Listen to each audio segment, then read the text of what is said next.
Alam niyo po ba na araw-araw, milyong-milyong Pilipino ang naglalakbay sa mga kalsada? Pero sa likod ng bawat biyahe, may panganib na pwedeng magbago ng buhay. Ito po ang road accidents. Kaya ngayong buwan ng Mayo na Road Safety Month nating panahon na para makiisa tayo, magkaisa tayo at gawing mas ligtas ang ating mga kalsada. Muli magandang araw po ulit sa inyong lahat. Ako po ang inyong Doktong at welcome sa isang makabuluhang episode ng Health Matters.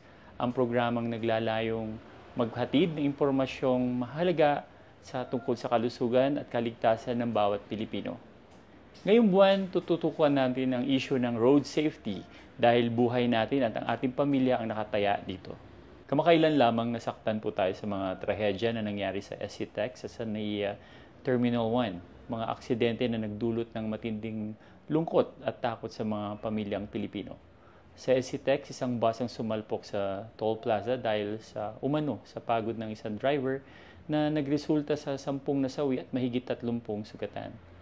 Sa NAIA Terminal 1 naman, isang sasakyan ang biglang sumagasa sa mga tao sa departure area na nagdulot ng pagkamatay ng 2 katao. Kabilang na rito ang isang bata.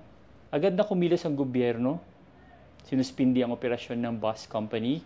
Naglunsad po ito ng investigasyon at nagpatupad ng mandatory drug test at safety checks para sa mga PUV drivers. Sa NAIA naman, inimbestigahan ang driver at pinatibay ang seguridad sa terminal.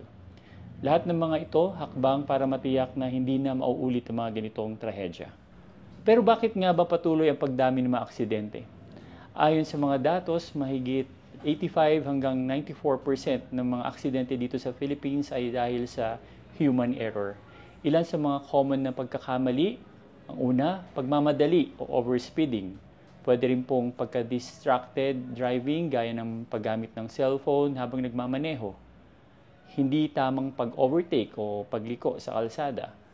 Pagmamaneho ng lasing or under the influence of alcohol. Pwede rin pong dahil sa pagod or fatigue, lalo na sa ating mga bus drivers at truck drivers. At syempre po dahil din po sa hindi pagsunod sa traffic rules. Kaya mahalagang tandaan, bawat isa sa atin ay may responsibilidad. Mga drivers, mag-drive ng maingat, huwag magmamadali, iwasan ng distractions at huwag magmaneho kung pagod or lasing. Sa ating mga pasahero, siguraduhin naka-seatbelt po tayo. At syempre po sa ating mga pedestrians, gamitin ang tamang tawiran at laging maging alerto. Hindi lang ito trabaho ng gobyerno o trabaho ng pulis. Kailangan din natin ng tulong ng bawat isa sa komunidad. Pwede tayong mag-organize sa mga safety workshops sa ating mga barangay, sa eskwelahan or sa health facilities. Magtulungan para mapaganda ang ating mga kalsada at daan. Tulungan po rin natin magbantay sa paligid para maiwasan ang mga delikadong gawain sa kalsada. Kapag sama-sama po tayo, mas malaki ang chance na bawasan ng aksidenteng tulad ng nangyari. Isa pa, mahalaga ang investment sa road safety infrastructure. Ang mga bagay tulad ng maayos na pedestrian lanes, maayos na traffic lights, speed bumps, roundabouts at protected bike lanes ay hindi lang nagpapaganda ng daloy ng trapiko. Ito rin ay nagliligtas ng buhay. Pero sa totoo lang, ayon sa ating mga eksperto, napakaliit ng porsyento ng ating mga kalsada ang may mataas na safety rating para sa pedestrian at bikers. Actually, 5 to 14% lamang. Karamihan sa mga namamatay sa aksidente ay motorista at motorcycle riders. Ang road crashes ay hindi lamang usapin ng buhay, malaki rin ang epekto nito sa ating ekonomiya. Tinatayang umaabot sa $11 billion ang cost ng fatalities at serious injuries kada taon. So halos 3% ng ating GDP po yun. Kaya at bawat investment sa road safety, kahit maliit na porsyento lamang or 0.1% lang ng ating GDP, ay pwedeng magligtas ng libo-libong buhay taon-taon. Marami na rin nagagawa ang ating gobyerno, mas mahigpit na driver's license exams at driver's training, paglalagay ng body camera sa ating mga traffic enforcers, siyempre po pagpapatupad ng helmet at seatbelt laws. Importante rin po ang road safety education sa ating mga eskwelahan. Dapat po mahigpit ang monitoring ng drunk at fatigue driving at tuloy-tuloy na road safety campaigns ng Department of Health, LTO, MMDA at DPWH. Pero sapat na ba ito? Sa kabila ng mga pulisiya na ito, tumataas pa rin ang ating mga road accidents nito mga nakaraang taon. Sa totoo lang po is mahigit 33% increase nung holiday season at 25 increase annually ayon sa Department of Health. Masyadong mataas pa rin ang mga bilang ng mga namamatay.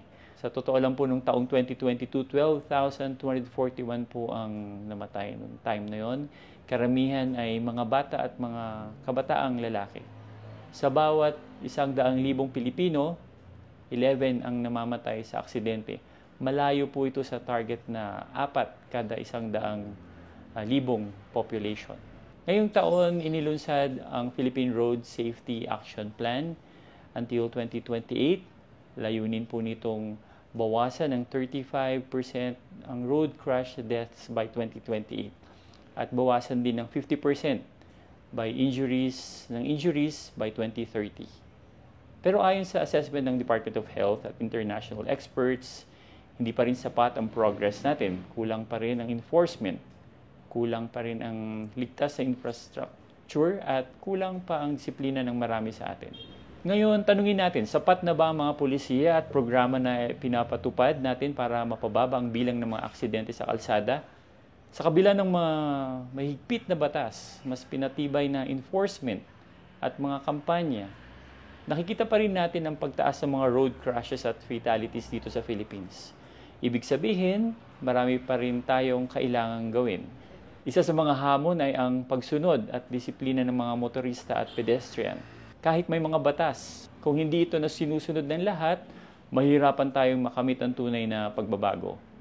Bukod pa rito, kulang pa rin ang sapat at ligtas na infrastruktura sa maraming lugar, lalo na para sa mga naglalakad at mga nagbibisikleta.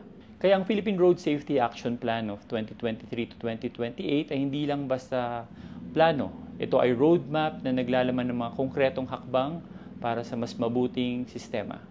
Nakatuon ito sa 5 importanteng aspeto: mas maayos na pamamahala, ligtas na mga kalsada, mas ligtas na mga sasakyan, mas disiplinadong mga gumagamit ng kalsada at mabilis na post-crash response.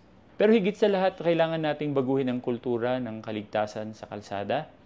Dito pumapasok bawat isa sa ating mula sa simpleng pagsunod sa batas hanggang sa pagiging aktibong bahagi ng komunidad para sa kaligtasan. Kaya ngayong Road Safety Month, simulan natin ang pagbabago sa ating sarili, sa ating pamilya at sa ating komunidad. Tandaan, bawat desisyon natin sa kalsada ay may epekto sa buhay ng iba. Sama-sama tayo para sa mas ligtas na Pilipinas. Muli, salamat sa pagsama sa amin sa episode na ito ng Health Matters. Huwag kalimutang i-follow kami sa Facebook para sa mga health at safety tips at para na rin sa mga updated sa mga susunod pa rin nating mga episode. Sama-sama nating alagaan ang ating mga kalusugan at kaligtasan. Dahil sa Health Matters, mahalaga ang buhay mo.